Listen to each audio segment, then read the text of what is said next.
हाँ जी, good evening. आज की वीडियो के अंदर मैं आपको ये बताऊँगा दैट इंडिया में जो भी बड़ी-बड़ी एमएनसीज़ निकल के आती हैं, वो इंडिया के लॉज़ को कैसे इंटरप्रेट करती है और अपनी एम्प्लॉइज़ के लिए सैलरी को कैसे स्ट्रक्चर करती है टू इंश्योर दैट इनके जो भी एम्प्लॉइज़ निकल के आते हैं, इनका टैक्स पेएबल जो भी निकल के आता है, इनकम टैक्स के बारे में बात करी जा रही है, वो कम से कम निकल के आए। अब ये स्ट्रक्चरिंग कैसे करी जाती है, आप अपनी केस में कैसे अप्लाई कर पाएँगे वगैरह-वगैरह, उन सारी चीज़ों के बारे में बात करेंगे एंड अगेन वो डिस्कशन करने के लिए केस स्टडी को लेके चलेंगे। वो केस स्टडी के थ्रू मैं आपको कम्युनिकेट करूँगा दैट कैसे अपनी पूरी की पूरी इनकम को स्ट्रक्चर करके अलग-अलग तरीकों से आप कितना-कितना पैसा बचा सकते हैं। एंड देन ये जो तरीका आपको बताया जाएगा, वो तरीका अपने केस में अप्लाई करके डिपेंडिंग ऑन आपकी कितनी इनकम निकल के आती है, कितने खर्चे निकल के आते हैं वगैरह-वगैरह, आप चेक कर पाएँगे, खुद से डिटरमिन कर पाएँगे, कितना टैक्स पेएबल आपके केस में होना चाहिए, जो भी कम से कम निकल के आ सकता है। चलिए, डिस्कशन को चालू करते हैं। तो आज की केस स्टडी के अंदर हम क्या करने वाले हैं? हम एक केस लेके चलेंगे जहाँ पे मान के चलिए एम्प्लॉयर ने एम्प्लॉयी को पूरे साल में कितना पैसा देना है, सीटीसी कितना निकल के आ रहा है, 20 लाख रुपीस का निकल के आ रहा है। और यहीं पे एक खर्चे के बारे में बात करेंगे। पूरे खर्चे से स्ट्रक्चरिंग नहीं करनी है हमें, ज़्यादा कॉम्प्लिकेट नहीं करना वीडियो को। आज के केस के अंदर मैं आपको एक ही खर्चे को दिखा के, उसको इनकॉर्पोरेट करके, सैलरी को इसके बेसिस पे स्ट्रक्चर करके ये दिखा दूँगा टैक्सेस कैसे-कैसे, कितने-कितने बचाए जा सकते हैं। इससे आपको एक आइडिया लग जाएगा स्ट्रक्चरिंग होती किन लाइन्स पे है। और वो प्रोसेस अगर आपको समझ आ गया ना, डिपेंडिंग ऑन कितने आपके खर्चे निकल के आते हैं, आप उतने ही ज़्यादा पैसे बचा पाएँगे टैक्सेस के नाम पे। लाखों करोड़ों में फिगर निकल के आ सकती है, प्रोवाइडेड आपकी इनकम जो भी निकल के आती है, वो भी लाखों करोड़ों में निकल के आए। टैक्सेस जितने पेएबल होंगे उसी में बचा पाएँगे ना, तो वो कैसे बचा सकते हैं, वो चीज़ मैं आपको बताने वाला हूँ। एंड यहाँ पे ना घर देख के, ये देख के कि कोई ना कोई रेंट की पेमेंट करी जा रही है, 9 लाख रुपए की मैंने आपको बताई है, रेंटल पेमेंट करी जा रही है। आपके दिमाग में आ रहा होगा कि स्ट्रक्चरिंग में हम क्या करने वाले हैं, एचआरए के बारे में बात कर लेंगे। कि ये जो पूरी की पूरी पेमेंट है बेसिक पे के नाम पे ना लेके इसमें कुछ ना कुछ एचआरए कंपोनेंट दिखा दीजिएगा, हाउस रेंट अलाउंस दिखा दीजिएगा, एग्जम्पशन मिल जाएगी। नहीं, वो हर इंसान को पता है। आपको भी पता होगा अगर आप एम्प्लॉय हैं तो, कि एचआरए के नाम पे अगर आप कोई भी पेमेंट रिसीव करते हैं तो उस केस में सेक्शन नंबर 1013 ए के अंदर कुछ ना कुछ एग्जम्पशन आपको मिल जाती है। वो मुझे पता है कि आपको पता है, लेकिन आज वाले केस के अंदर ही मैं आपको दिखाऊंगा कि एचआरए ना लेना कैसे आपके लिए फायदेमंद हो सकता है। एचआरए के अलावा अगर आप किसी और तरीके से स्ट्रक्चर करते हैं यही वाले केस में अपनी सैलरी को, तो ज़्यादा पैसे बचा जाएंगे। अभी कौन सा तरीका निकल के आता है, कैसे स्ट्रक्चरिंग करनी है, पूरी की पूरी डिस्कशन हम 3 केसेस पे लेके चलेंगे। 3 केसेस मैं आपको बना के दिखाऊंगा और वहाँ पे सबसे ज़्यादा पैसा आपका कैसे बच पाएगा, थर्ड केस में आपको पता चलेगा। तो चलिए डिस्कशन को देखते हैं। तीनों केसेस आपके लिए जानने इंपॉर्टेंट है। पहले ही अगर मैं आपको तीसरा केस दिखाऊंगा, आपको पता नहीं चलेगा कि आपका पैसा वहाँ पे कुछ बच भी रहा है। तो तीनों केसेस को ध्यान से देखिएगा, ध्यान से सुनिएगा। स्क्रीन को देखिए। अब यहाँ पे कौन है? सबसे पहले यहाँ पे एम्प्लॉयर निकल के आता है, जो कि क्या कर रहा है, पूरे साल में मिला के 20 लाख रुपीस की पेमेंट करने को तैयार हो गया है टू द एम्प्लॉयी। यानी कि सीटीसी कितने का निकल के आ जाएगा? 20 लाख का निकल के आ जाएगा। अब यहाँ पे टीडीएस के बारे में मत सोचिएगा। टीडीएस जो भी निकल के आता है, वो अगर आप साइड रख के देखते हैं, टीडीएस तो जितना भी टैक्स पेबल होने वाला है, उसके बेसिस पे काटा जाएगा। मैं आपको टैक्स पेबल दिखा रहा हूँ, कितना कम से कम निकल के आ सकता है। तो अभी टीडीएस के बारे में कन्फ्यूज मत होइएगा कि वो काटे बिना पेमेंट कैसे कर दी गई। एक पल के लिए मान के चलिए टीडीएस नहीं निकल के आता, तो टैक्सेबिलिटी क्या होने वाली है, वो मैं आपको बता रहा हूँ। एंड टैक्सेबिलिटी आपकी टीडीएस के नाम पे कभी भी चेंज नहीं होती है, तो उसके बारे में भी टेंशन मत लीजिएगा। एम्प्लॉयर जो निकल के आता है, वो पूरे के पूरे साल में क्या करने वाला है, 20 लाख रुपीस पे करने वाला है एम्प्लॉय को। अब ये रिसीव करने के बाद ये क्या करेंगे, जो भी इनके खर्चे निकल के आते हैं रोजमर्रा की जिंदगी में, वो इनकर करने वाले हैं। जिनमें से एक खर्चा मैंने आपको लिख के दिखा रखा है, घर पे खर्चा। घर जहाँ पे भी ये रह रहे हैं, पूरी की पूरी फैमिली रहती है, वो घर इनके नाम पे नहीं है। और क्योंकि इनके नाम पे नहीं है, अगर किसी भी घर में रहना है तो रेंट आपको पे करना पड़ेगा। जो कि मैंने ये वाला एग्जाम्पल में आपको दिखा रखा है, कितने का पे करा गया है, 9 लाख रुपए का पे करा गया है। अगर आपके दिमाग में ये क्वेश्चन निकल के आ रहा है ना कि टैक्सेबिलिटी के बारे में बाद में बात करेंगे, जो 20 लाख कमा रहा है, वो 9 लाख रुपए का रेंट पे कर रहा होगा घर पे, ये तो बहुत ज़्यादा है। कंपैरेटिवली कम पे कर रहा होगा, इतना ज़्यादा थोड़ी कोई पे करता है। मैं आपको प्रैक्टिकली बता दूंगा कौन से केसेस में ज़्यादा पे करा जाता है और क्यों। अगर पेमेंट करी जाती है तो पूरी फैमिली में जो भी मेंबर्स हैं, ये हैं, इनकी वाइफ हैं, बच्चे हैं, अकेले इनको ही क्यों पेमेंट करनी चाहिए, बाकी मेंबर्स को क्यों पेमेंट नहीं करनी चाहिए टैक्सेस बचाने के लिए, वो भी डिस्कस करेंगे। लेकिन वो वाला पार्ट एंड में करेंगे डिस्कस, वीडियो के एंड में। ठीक है जी। अभी ये चीज़ देखते हैं कि 20 लाख की पेमेंट जब भी आपको मिलती है और वो पेमेंट में से 9 लाख रुपए की पेमेंट आप करते हैं किसके नाम पे, रेंट के नाम पे, तो आपके हाथ में टैक्सेबल अमाउंट कितना होने वाला है, 20 माइनस 9? नहीं। सरकार कहती है ये 9 लाख रुपए आपने इनकर करे हैं अपनी प्रॉपर्टी पे, जो भी आप रेंट की तरह पे कर रहे हैं। आपने और भी खर्चे इनकर करे होंगे ये जॉब के टाइम पे, कैसे, ऑफिस जाने के लिए, वापस आने के लिए, ट्रांसपोर्टेशन पे पैसा इनकर करा होगा, बहुत सारे खर्चे इनकर करे होंगे। बच्चों को पढ़ा रहे हैं, उसमें कुछ ना कुछ फीस आप पे कर रहे हैं। हम किसी को भी खर्चा नहीं मानने वाले, हम क्या करने वाले हैं, हम छोटी सी चीज़ आपको बोलेंगे। सेक्शन नंबर 16 एक सेक्शन है जो कि बताता है एम्प्लॉयज़ कौन से खर्चे अवेल कर सकते हैं फ्रॉम देयर इनकम्स, जो भी ये वाले हेड में टैक्सेबल हो जाती हैं। वहाँ पे ना अगर आप लार्जली देखेंगे, एक ही खर्चा है जो कि मिल पाता है, बाकी 2 छोटे-मोटे हैं।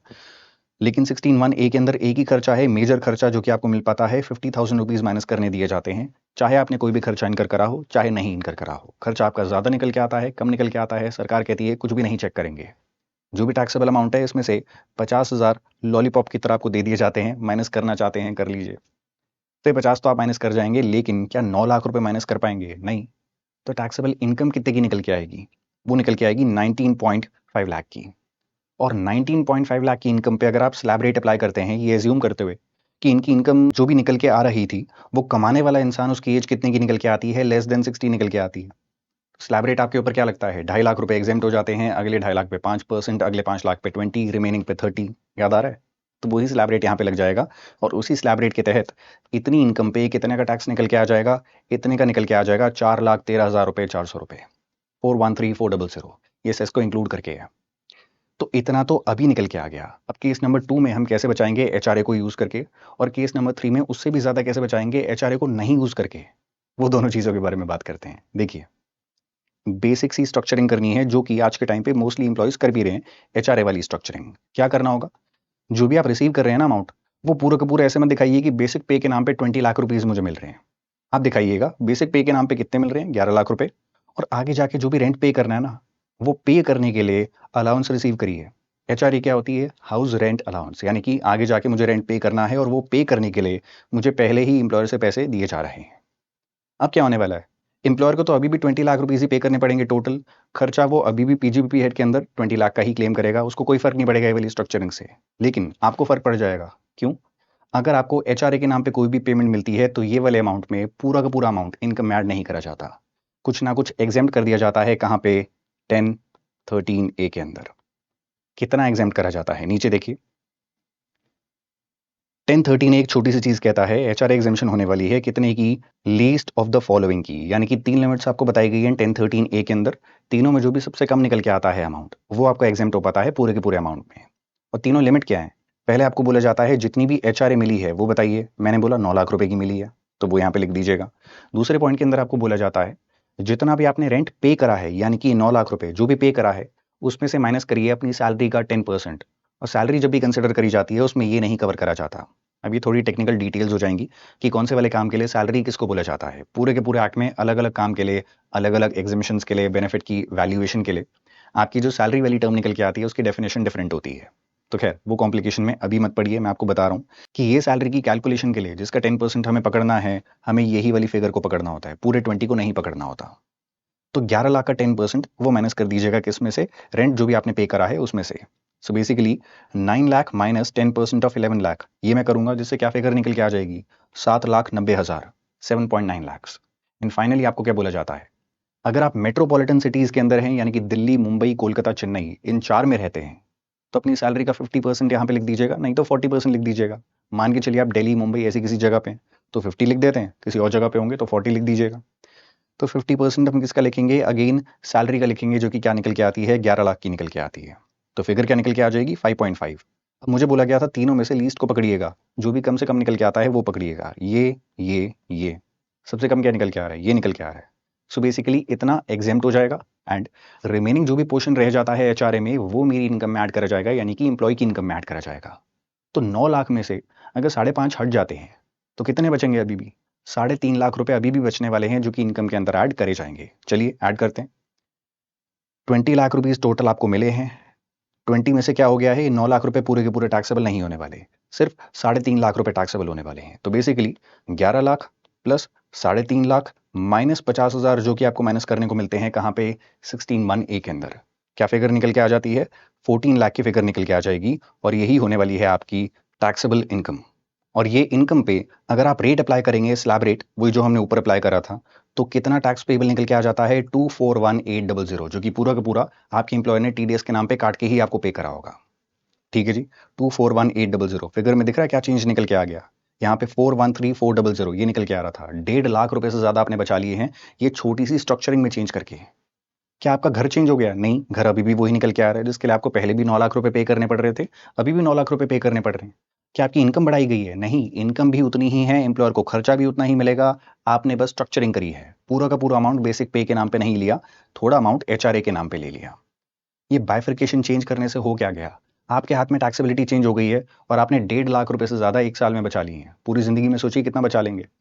अब एक और तरीका बताता हूँ जहाँ पे एचआरए अगर आप नहीं क्लेम करेंगे ना, और ज़्यादा पैसा बचा सकते हैं, टैक्स लायबिलिटी को इससे भी ज़्यादा कम कर सकते हैं। वो क्या तरीका निकल के आता है, देखिए। अभी हमने क्या कर रखा है, हमने जो रेंट आपका निकल के आ रहा था वो पे करने के लिए हमने दिखा दिया है कि अलाउंस आपको मिल रही है अपने एम्प्लॉयर से।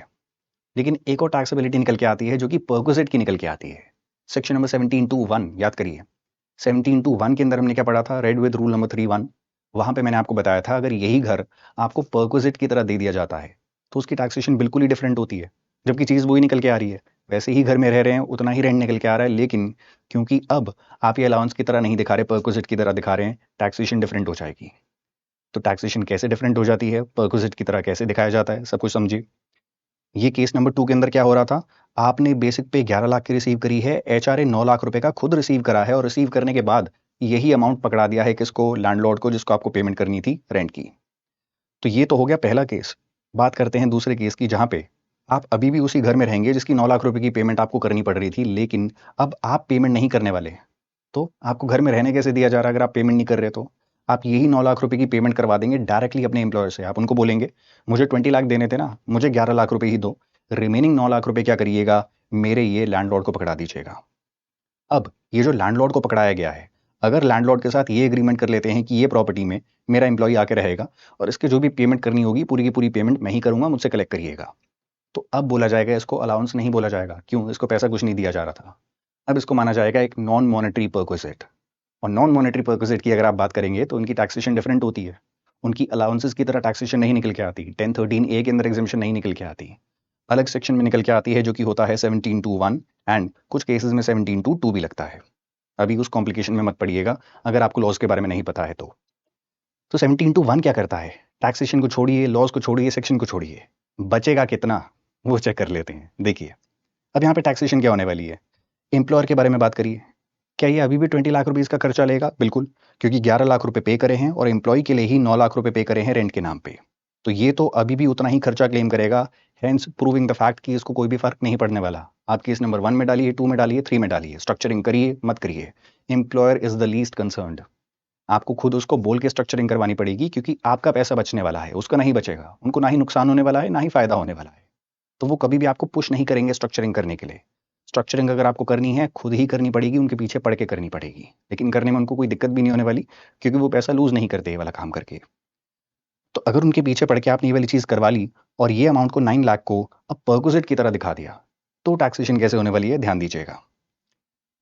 देखिए अगर आप परक्विजिट की टैक्सेशन की बात करेंगे, and to be very specific, अगर एकोमोडेशन की बात करेंगे कि एकोमोडेशन की टैक्सेशन कैसे निकल के आती है, तो रूल नंबर 3(1) ना बहुत डिटेल निकल के आता है, अलग अलग केसेस में आपको अलग अलग चीज़ें बताता है। होटल के लिए ये होने वाला है, नॉन होटल प्रॉपर्टीज़ के लिए अगर आप सरकारी इंप्लॉई हैं तो ये होने वाला है, प्राइवेट सेक्टर के हैं तो ये होता है, प्राइवेट सेक्टर के हैं और आपका एम्प्लॉयर ही ओन करता है ये वाली अकोमोडेशन को जहाँ पे आप रह रहे हैं तो ये होगा, अगर वो रेंट पे कर रहा है तो ये होगा। तो बहुत सारे केसेस निकल के आते हैं। मैं आपको वो केस बताता हूँ जो कि नॉर्मली एप्लीकेबल होने वाला है, मोस्ट केसेस में यही एप्लीकेबल होने वाला है। कौन से केस के बारे में बात करेंगे? जहाँ पे अकोमोडेशन जो भी आपको दी गई है होटल में नहीं दी गई। नॉर्मली अकोमोडेशन फ्लैट में दी जाती है, किसी न किसी घर में रहने के लिए आपको दिया जाता है, होटल में पूरे साल रहने नहीं दिया जाता। तो फ्लैट के बारे में बात करेंगे, एंड यहाँ पे हम गवर्नमेंट सेक्टर के एम्प्लॉयज़ के बारे में बात नहीं कर रहे, प्राइवेट सेक्टर के एम्प्लॉयज़ के बारे में बात कर रहे हैं। तो यहाँ पे रूल नंबर 3(1) क्या कहता है, इनकम में आपके क्या ऐड करा जाएगा? क्या आपको कोई ना कोई फायदा हो रहा है कि आपका एम्प्लॉयर पेमेंट कर रहा है किसी ऐसे घर की जहाँ पे आप फ्री में रह पा रहे हैं, कुछ भी पेमेंट नहीं करनी पड़ रही? बिल्कुल फायदा तो हो रहा है। तो इनकम 11 लाख की तो नहीं निकल के आएगी, कुछ ना कुछ तो इनकम में ऐड करा जाएगा, लेकिन कितना ऐड करा जाएगा? पूरे 9 लाख रुपए नहीं। देखिए सरकार कहती है lower of the two will be added to the income, यानी कि ये और ये दोनों में से जो भी कम निकल के आता है उतना इनकम में ऐड करा जाएगा। पहला पॉइंट क्या है, 15% किसका? आपकी सैलरी का, जो कि हमारे केस में कितना निकल के आ रहा है, आपकी सैलरी यहाँ पे जो भी पूरी की पूरी पे करी गई थी पूरी कंसिडर करिएगा, एंड इसका 15% कंप्यूट कर लीजिएगा। कितना निकल के आएगा? 1.65 लाख निकल के आएगा। वो नीचे लिख लेते हैं, देखिए। And then you have to compare it with the amount of rent जो कि आपके एम्प्लॉयर ने यही अकोमोडेशन आपको प्रोवाइड करने के लिए पे करा होगा। कितना पे करा है मेरे एम्प्लॉयर ने? 9 लाख रुपए पे करें। दोनों में से कम कितना निकल के आता है? ज्यादा नहीं, कम कितना निकल के आता है? 1.65 लाख। ये इनकम में ऐड कर दिया जाएगा। सो बेसिकली होने क्या वाला है, एम्प्लॉय को 11 लाख रुपए मिल गए हैं, पूरे के पूरे इनकम में ऐड करे जाएंगे। ये 9 लाख रुपए का बेनिफिट मिला है, बेनिफिट के नाम पे 1.65 लाख इनकम में ऐड करे जा रहे हैं। एंड फाइनली खर्चे के नाम पे अकेले 50K स्टैंडर्ड डिडक्शन की तरह 16(1)(a) में आपको अलाउ करे जाते हैं। ये प्लस ये माइनस ये करेंगे तो फिगर क्या निकल के आती है, 12.15 लाख की निकल के आ रही है। 12,15,000 रुपए की टैक्सेबल इनकम निकल के आ गई है। जिस पे अगर आप स्लैब रेट लगाते हैं तो स्लैब रेट लगाने के बाद यही वाली इनकम पे अमाउंट कितने का निकल के आता है टैक्सेस का, जो कि आपको पे करने पड़ेंगे 184,080। यानी कि यहाँ पे HRA क्लेम करके आपको ज्यादा बेनिफिट हो रहा था, या फिर नीचे HRA ना क्लेम करके परक्विजिट दिखा के ज्यादा बेनिफिट हो रहा है। परक्विजिट दिखा के ज्यादा बेनिफिट हो रहा है, 50,000 रुपए के आसपास और बच रहे हैं मेरे, अगर मैं HRA नहीं क्लेम करता और यही अमाउंट को परक्विजिट की तरह दिखा देता हूं तो क्या हर केस में HRA आपको क्लेम करनी चाहिए? नहीं। देखिए तीनों ही केसेस में जैसे कि मैंने आपको बताया था, एम्प्लॉयर को कोई फर्क नहीं पड़ेगा कि स्ट्रक्चरिंग आप कर रहे हैं नहीं कर रहे हैं, और अगर कर रहे हैं तो कैसे करना चाहते हैं। ये आप परक्विजिट की तरह दिखाना चाहते हैं वो ऐसे दिखा देंगे, आप अलाउंस की तरह दिखाने के लिए बोलेंगे वो वैसे भी दिखा देंगे, उनको कोई फर्क नहीं पड़ता। बड़ी बड़ी एमएनसीज जिनके बारे में मैं आपको बता रहा था, वो इनफैक्ट साल खत्म होने से पहले पूछती हैं अपने एम्प्लॉयज से कि इतना CTC है, इसकी स्ट्रक्चरिंग क्या करना चाहते हैं बता दीजिएगा, हम कर देंगे, हमें कोई दिक्कत नहीं है। क्यों?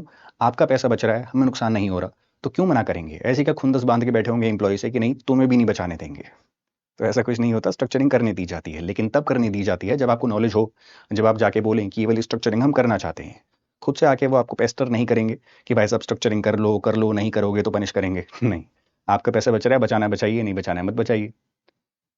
तो खैर ये हमारा पूरा एनालिसिस निकल के आता है with respect to any income जो भी आप रिसीव करते हैं और सैलरी हेड के अंदर वो टैक्सेबल हो जाती है। अब यहाँ पे तो हमने एक खर्चे के बारे में बात करी है, घर के रेंट के बारे में बात करी है। ऐसे ही ना बहुत सारे खर्चे निकल के आते हैं जो कि अगर आप अलाउंस की तरह दिखाते हैं तो उसकी टैक्सेबिलिटी डिफरेंट होती है, अलाउंस की जगह परक्विजिट की तरह दिखाते हैं टैक्सेबिलिटी डिफरेंट होती है। एक और एग्जांपल मैं आपको देता हूँ। मान के चलिए आपके जो टेलीफोन के खर्चे निकल के आते हैं, वो खर्चे आप अपने फ़ोन से ही इनकर करते हैं, लेकिन ऑफ़िस की बहुत ज़्यादा कॉल्स होती हैं जो कि आपको करनी पड़ती हैं। तो अपने नाम पे आपको कोई पैक नहीं लेना पड़ता, जो कि अब एम्प्लॉयर के ऑफ़िस वाले जो काम निकल के आते हैं, वो ऑफ़िस वाले काम करने के लिए आपको कोई बहुत बड़ा पैक लेना पड़ रहा है। उस पे ₹700, ₹1100 वगैरह-वगैरह कुछ भी लगाने पड़ रहे हैं। 2 तरीके हो सकते हैं। जो भी आपने एक्स्ट्रा इनकर करा है, अगर आपका एम्प्लॉयर आपको पे करने को तैयार है, तो पहला तरीका हो सकता है वो आपको पहले ही पेमेंट कर देगा कि ये लो पैसे और इसे रिचार्ज करवा लेना जितने का भी करवाना हो। दूसरा तरीका क्या निकल के आएगा, वो कहेगा पहले खर्चा इनकर कर लो, बिल मुझे दे देना और बिल जितना भी निकल के आएगा पूरा का पूरा रीइंबर्स कर दूंगा। हमेशा दूसरे वाले तरीके पे चाहिए। क्यों? पहले वाले तरीके में आपको जो भी पैसा दिया जाएगा, ₹1100, ₹1500 वगैरह-वगैरह, उसको नाम दिया जाता है टेलीफ़ोन अलाउंस का। पूरा का पूरा अमाउंट आपकी इनकम में ऐड कर दिया जाएगा। चाहे कितने का भी मिले, किसी भी काम के लिए क्यों ना मिले। लेकिन यहीं पे अगर आपको जो भी अमाउंट मिला है, वो खर्चा करने के बाद मिला है, रीइंबर्समेंट की तरह मिला है, तो अब क्या होगा? अब ये वाले अमाउंट को अलाउंस नहीं बोला जाएगा, इसको बोला जाएगा टेलीफ़ोन परक्विजिट। इनकम में कुछ भी ऐड नहीं करा जाएगा और सरकार चेक भी नहीं करेगी कितनी ऑफ़िशियल कॉल्स आपने करी थी, कितनी पर्सनल करी थी। जो भी करी हों, जैसे भी करी हों, सरकार कहती है ये अमाउंट परक्विजिट की तरह मिलेगा, कुछ भी इनकम में ऐड नहीं करा जाएगा, अलाउंस की तरह मिलेगा, इनकम में ऐड करा जाएगा कुछ ना कुछ। तो क्या है? स्ट्रक्चरिंग ही तो है। एक ही चीज़ है, खर्चा आपको वैसे भी मिल रहा था, दूसरे तरीके से भी मिल रहा है। लेकिन अगर आप सही तरीके से दिखाते हैं, इनकम में कम से कम ऐड करा जाएगा, टैक्सेस में ज़्यादा से ज़्यादा बचा पाएँगे। लेकिन इन सारी चीज़ों के बारे में आपको पता होना चाहिए। कौन से खर्चे आपके कौन सी अलाउंसेस की तरह क्लेम करके बेनिफिशियल हो सकते हैं ज़्यादा, कौन से खर्चे आपके परक्विजिट की तरह क्लेम करके बेनिफिशियल हो सकते हैं। वो पता होगा, लॉज़ के बारे में पता होगा, तभी जाके स्ट्रक्चरिंग कर पाएँगे। व्हिच इज़ व्हाई अगर पैसा बचाना चाहते हैं, तो थोड़ी मेहनत तो करनी पड़ेगी। मेहनत भी नहीं करनी, पैसा भी बचाना है, दोनों काम नहीं हो पाएँगे। अब वीडियो को एंड करने से पहले 1-2 चीज़ें मैं आपको और बता देता हूँ। यहाँ पे जैसे मैंने आपको बोला कि ये वाले एम्प्लॉयी की इनकम निकल के आती है कितने की, 20 लाख की निकल के आ रही थी और इनका खर्चा निकल के आ रहा था कितने का, 9 लाख रुपए का निकल के आ रहा था। अब आप में से कुछ लोग हो सकते हैं जिनकी इनकम इससे बहुत ज़्यादा हो, उनकी हो सकता है इनकम निकल के आ रही हो 2 करोड़ की, एंड ये वाला जो खर्चा निकल के आ रहा हो, वो भी हो सकता है बहुत ज़्यादा निकल के आ रहा हो, या फिर as a percentage of your income कम निकल के आ रहा हो। इस इंसान के केस में क्या हो रहा है, इतने की इनकम है एंड वो इनकम का 45% यहाँ पे देखने को मिल रहा है, इसने रेंट पे ही खर्च कर दिया। प्रैक्टिकली आप सोच रहे हो कि नहीं यार ये वाला एग्जाम्पल हमारे केस में रिलेटेबल नहीं है। क्यों? हम 45% नहीं इनकर करते, हम तो 70% इनकर करते हैं, 20% इनकर करते हैं, कुछ भी हो सकता है। तो आपके केस में भी ये नहीं है कि मैंने ये जो बताया, वो जिसकी इनकम 20 लाख की होती है, खर्चा इतने का होता है, वो ही अप्लाई कर पाएगा। आपकी जो भी इनकम निकल के आती है, जो भी आपकी एक्सपेंसेस की फिगर निकल के आती है, वो आप यही वाले एग्जाम्पल्स में पुट इन करेंगे तो आपको पता चल जाएगा आपके लिए क्या ज़्यादा बेनिफिशियल है। केस 1 तो किसी के लिए भी बेनिफिशियल नहीं होने वाला। केस 2 और 3 में कंपैरिजन करके देखिएगा, कुछ केसेस में केस 2 बेनिफिशियल होने वाला है, कुछ केसेस में केस 3 बेनिफिशियल होने वाला है। But what I am trying to communicate is कि आपको चेक करना पड़ेगा, चेक करे बिना आपको आंसर नहीं मिलने वाला। ये तो होगी पहली चीज़। दूसरा, मैंने आपको वीडियो के स्टार्टिंग में बोला था, क्या प्रैक्टिकली ऐसा होता भी है कि 20 लाख रुपीज़ की इनकम पे 9 लाख रुपए खर्चे जा रहे हैं? बिल्कुल होता है। कब होता है? अब सुनिएगा, ये एक बोनस चीज़ निकल के आ रही है। देखिए, अब यहाँ पे सिचुएशन क्या है, ये जो एम्प्लॉई है, ये आपको दिख रहा है 20 लाख रुपीज़ कमा रहा है और इतना ज़्यादा पैसा इनकर कर रहा है रेंट के नाम पे। बहुत गलत कर रहा है, या फिर प्रैक्टिकली हो ही नहीं सकता कोई भी ऐसा इनकर कर रहा हो। प्रैक्टिकली हो जाता है। कब हो जाता है, एग्जाम्पल देता हूँ, आप रिलेट कर पाएंगे। ये जो एम्प्लॉई है ना, इनकी जो वाइफ निकल के आती है और इन दोनों के मिला के जो भी बच्चे निकल के आते हैं, मैंने आपको बताया ये पूरी की पूरी फैमिली पैसा कमा रही है। क्या प्रैक्टिकली ऐसा कभी भी होता है? बहुत केसेस में होता है। तो क्योंकि पूरी की पूरी फैमिली इनकम कमा रही है, क्या एनुअल फैमिली इनकम इतने की होने वाली है? नहीं, वो ज़्यादा फिगर आने वाली है। मान के चलिए 80 लाख की निकल के आती है फिगर, 1 करोड़ की निकल के आती है, 2 करोड़ की निकल के आती है, फिगर कुछ भी हो सकती है। तो अब ध्यान से सोचिएगा, ये पूरी की पूरी फैमिली जो एक घर में रह रही है, अगर ये घर ओन नहीं करते और रेंटेड घर में रह रहे हैं, तो क्या अकेले इनकी इनकम के बेसिस पे डिटरमिन करेंगे कितना बड़ा घर हम ले सकते हैं, कितना रेंट अफोर्ड कर सकते हैं? नहीं, पूरी फैमिली इनकम को देखा जाएगा ना, कि फैमिली की इनकम हमारी इतने की है, 1 करोड़ की निकल के आती है, और 1 करोड़ की इनकम पे हम 12 लाख रुपए के आसपास रेंट पे देने को तैयार हैं, गाड़ी के लिए इतना खर्चा करने को तैयार हैं, वगैरह वगैरह। फैमिली के हिसाब से डिसीजन लिए जाएंगे, क्योंकि खर्चा जो निकल के आ रहा है वो भी पूरा का पूरा फैमिली का है, अकेले इनका नहीं है। तो ऐसी सिचुएशन बहुत केसेस में निकल के आ जाती है, जहाँ पे या तो पूरी की पूरी फैमिली की इनकम ज़्यादा होती है, बट खर्चा जो भी निकल के आता है रेंट वाला, वो पूरा का पूरा एक इंसान इनकर कर रहा होता है। तो अकेले इसकी इनकम को देख के आपको लगेगा प्रैक्टिकली ये तो बहुत ही ज़्यादा खर्चा है, लेकिन एक्चुअली फैमिली की इनकम को देखेंगे तो जस्टिफाइबल आपको लगने लग जाएगा। या फिर अगर फैमिली इनकम नहीं भी कमा रही, लेकिन मान के चलिए इनके पास एंसेस्ट्रल वेल्थ बहुत ज़्यादा है, इनके फादर्स जो भी निकल के आ रहे थे, फादर मदर वगैरह वगैरह, ऐसे आपकी वाइफ के जो भी फादर मदर निकल के आ रहे थे, उन्होंने बहुत ज़्यादा वेल्थ आपके लिए छोड़ रखी है, आपके पास काफ़ी सारे पैसे निकल के आते हैं, और आप क्या कहते हैं, मैं छोटे घर में नहीं रहने वाला। लेकिन आपको पता है कि रेंटेड घर में अगर रहूंगा, खुद के घर में नहीं रहूंगा, तो कुछ ना कुछ एचआरए के नाम पे या फिर परक्विजिट के नाम पे बेनिफिट हो जाएगा, आप लेना भी चाहते हैं बेनिफिट को। तो वहां पे भी ऐसी स्क्यूड पोजीशन आपको देखने को मिल जाती है, जहां पे rent as a percentage of income थोड़ा कंपैरेटिवली ज़्यादा निकल के आ जाता है। मैं कहता हूँ आपका ज़्यादा है, कम है, जो भी परसेंटेज निकल के आ रही है, उसके बारे में सोचिए ही मत। तीनों केसेस अप्लाई करके देख लीजिए ना, कहाँ पे आपके ज़्यादा पैसे बच रहे हैं। जहाँ पे भी बच रहे हो, केस 2 में, केस 3 में, वो केस को अप्लाई करिए एंड पैसे को बचाइए, जितना बचा पाएंगे। यहाँ पे एचआरए के नाम पे, घर के नाम पे, बाकी जो भी आपके छोटे मोटे खर्चे निकल के आते हैं, कोई लोन ले रखा है वगैरह वगैरह, हर एक पे कुछ ना कुछ बेनिफिट है। गिफ्ट आपको एम्प्लॉयर से मिलता है, 5,000 रुपये तक टैक्सेबल नहीं होता पूरे साल में मिला के। तो ऐसे बहुत सारे छोटे छोटे बेनिफिट हैं जो कि एडअप करके काफ़ी बड़ी फिगर बना जाते हैं। बचाइए वो पैसे को, आपके हाथ में उस पैसे को बचाना या फिर नहीं बचाना। जब तक कोशिश नहीं करेंगे, नॉलेज गेन करने की कोशिश नहीं करेंगे, चीज़ों को खुद से अप्लाई नहीं करेंगे, एम्प्लॉयर को पुश नहीं करेंगे कि स्ट्रक्चरिंग करिए मेरे वाले केस में, तब तक कोई भी आपके लिए वाला काम नहीं करने वाला है। ये मेहनत आपको ही करनी होगी, क्योंकि पैसा बचाना आसान काम नहीं है। चलिए, अगली वीडियो में कुछ ना कुछ नया सीखेंगे। Take care of yourself, good night, bye bye.